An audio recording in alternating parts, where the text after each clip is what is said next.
नमस्कार दोस्तों, स्वागत है आपका हमारे चैनल कहानियों की दुनिया में। तो हमारी आज की कहानी है बेटी को बेटी ही रहने दो, दिल छूने वाली कहानी। तो चलिए शुरू करते हैं। मिस्टर राजेंद्र शर्मा पिछले 5 सालों से अपने बड़े से मकान में अपनी बेटी के साथ हंसी खुशी रह रहे थे। उनकी उम्र अब 60 को पार हो चुकी थी और बेटी प्रिया अब 28 की होने को थी। उम्र को ध्यान में रखते हुए बेटी ने उनका सारा कामकाज अपने कंधों पर ले लिया था। प्रिया अपने हर काम में बहुत अच्छी थी। जितने अच्छे से वो अपने पापा, घर और उनके कारोबार का ध्यान रखती थी, कोई और शायद ही रख पाता। अगर राजेंद्र जी को कोई बेटा होता तो वह भी नहीं। इन बाप बेटी का रिश्ता बहुत ही प्यारा था। बिना बाबा के प्रिया को नहीं चलता और बिना प्रिया के उसके बाप का किसी काम में मन नहीं लगता। कभी कभी ऐसा लगता जैसे राजेंद्र जी प्रिया के बाप नहीं, उसके बेटे हैं। प्रिया की हरकतें ही कुछ ऐसी थी। बाबा को सुबह जल्दी उठकर जबरदस्ती वॉकिंग के लिए भेजना, या छोटे बच्चों को जैसे दवाइयाँ पिलाते हैं वैसे ही पापा की दवाइयाँ उन्हें खिलानी हो। प्रिया का बर्ताव अपने बाबा के साथ बिल्कुल वैसे ही था जैसे किसी माँ का अपने बच्चे के साथ होता है। प्रिया के बाबा भी कुछ कम नहीं थे।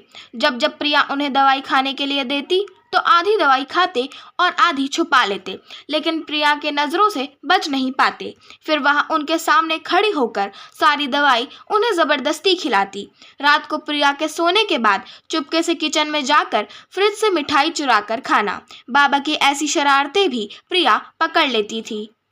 पकड़े जाने पर बाबा पानी पीने का बहाना करते, लेकिन प्रिया उनको समझाती कि मिठाई आपके लिए हानिकारक है। बाबा को याद दिलाती कि पिछली बार उनका शुगर लेवल कितना बढ़ गया था। अपने ही घर में अब मैं मिठाई भी नहीं खा सकता। बड़बड़ाते हुए, नाराज होने की एक्टिंग करते हुए बाबा किचन से चले जाते। फिर प्रिया उन्हें मनाने के लिए एक मिठाई का टुकड़ा पापा के पास लेकर जाती और फिर वो दोनों उसे आधा आधा बांट कर खाते। दोनों के चेहरे पर बड़ी स्माइल आ जाती। बस ऐसे ही दोनों की जिंदगी हंसी खुशी कट रही थी। उनका घर बहुत बड़ा था, उसमें कई कमरे थे, इसलिए उन्होंने सोचा कि एक किराएदार रख लिया जाए।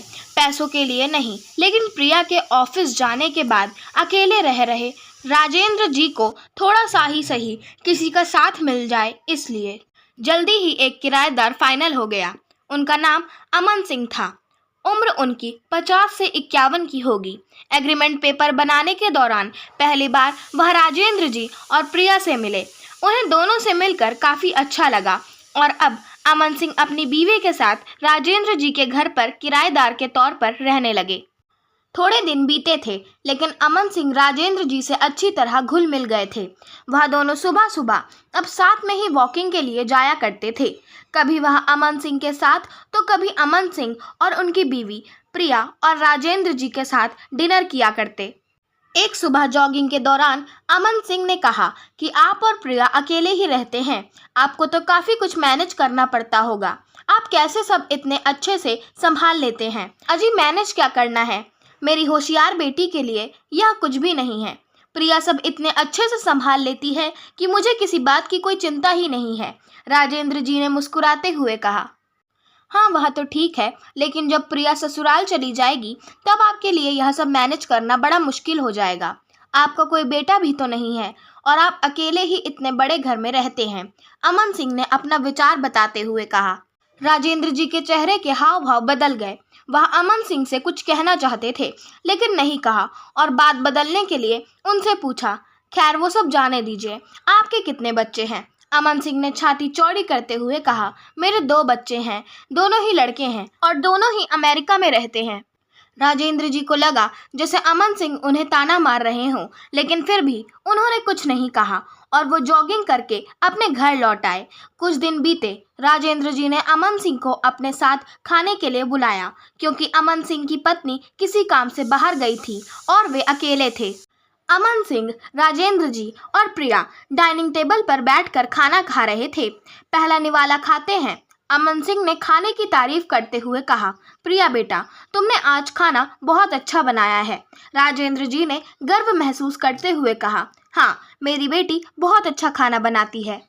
अमन सिंह जी बोल पड़े, यह तो बड़ी अच्छी बात है। उसके ससुराल वाले बड़े खुश रहेंगे। प्रिया उनसे कुछ कहना चाहती थी, लेकिन राजेंद्र जी ने उसे रोक दिया और बात बदलने के लिए प्रिया से पूछा, कारोबार कैसा चल रहा है? कोई दिक्कत तो नहीं हो रही? प्रिया ने कारोबार की सारी जानकारी और स्थिति अपने पापा को बताई, जिसे अमन सिंह भी सुन रहे थे और वह प्रभावित होकर बोले, वह प्रिया बेटा, मानना पड़ेगा, जिस तरह से तुम सारा कारोबार संभाल रही हो, तुम राजेंद्र जी की बेटी नहीं, बेटा हो बेटा। अब राजेंद्र जी से न रहा गया। उन्होंने कहा, पता नहीं क्यों आप सभी लोग बेटी को बेटे के साथ कंपेयर करते हो। ऐसा एक भी काम या एक भी फील्ड बताइए जिसमें बेटियों ने अपना नाम न बनाया हो। अरे आसमान में प्लेन उड़ाने से लेकर देश के सर्वोच्च पद पर बैठकर देश चलाने तक बेटियों ने हमेशा अपने आप को साबित किया है, लेकिन आप जैसे लोग अभी भी उनकी तुलना बेटों से ही करते रहोगे। होते होंगे बेटे सबके लिए ज़्यादा इम्पोर्टेंट, मेरे लिए तो मेरी बेटी ही सबसे बढ़कर है और मैं यह फ़क्र से कह सकता हूँ, जो मेरी इस बेटी ने मेरे लिए किया है, जितना प्यार मुझे दिया है, उतना दुनिया का कोई भी बेटा नहीं दे सकता। चलिए मैं आपसे ही पूछता हूँ, आपके 2 बेटे हैं ना, बताइए वो साल में आपसे कितनी बार मिलने आते हैं? अमन सिंह जी, दुनिया बदल चुकी है, अब आप भी बदल जाइए। बेटी को बेटी ही रहने दीजिए, उसे बेटा बनाने की कोशिश मत कीजिए। दोस्तों, इतनी सुंदर कहानी का एक छोटा सा सारांश, आप जब भी किसी बेटी का सम्मान करें तो एक बेटी की तरह ही करना। ऐसा कभी मत कहना कि तुम बेटी नहीं बेटा हो।